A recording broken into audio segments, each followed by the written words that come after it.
When we started out very, very early on, I had sort of a concept that we would approach this as if it were a Baroque opera. Jim's influence has begun to enter the picture musically. We had a rock band years ago. He's been very much into this kind of like drone metal stuff. And then we started improvising together, doing these guitar feedback improvisations and thinking of it in relation to Tesla.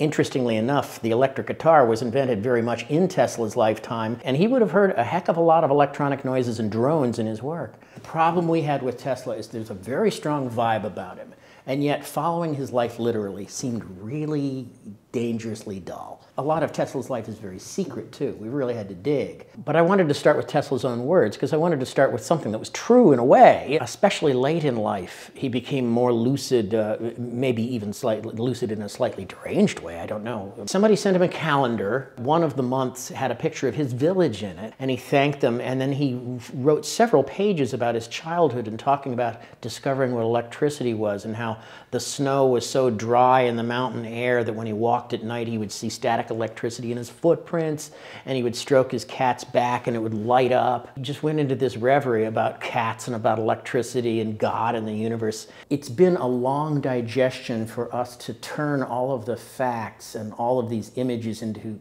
kind of a poetry. Now we're collaborating with Robert Wilson. We went out to Watermill for a week. And so Bob said, you guys just write down all the things you want in this piece, and came back the next day with piles of pictures, images of the things we'd talked about. And then Bob said, I want you to put them all on the wall.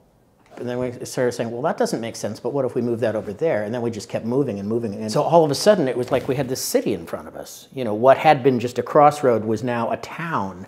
And it had faces in it, and it started to become real. And he'd throw ideas at him. Why don't you structure it like this? And we'd go, he's nuts. Oh, wait a minute. I think it helped us find ourselves in a theatrical sense.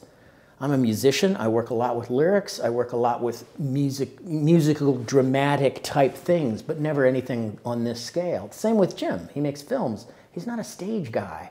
And so suddenly this triangulation really helped us reach a little higher and find that poetry.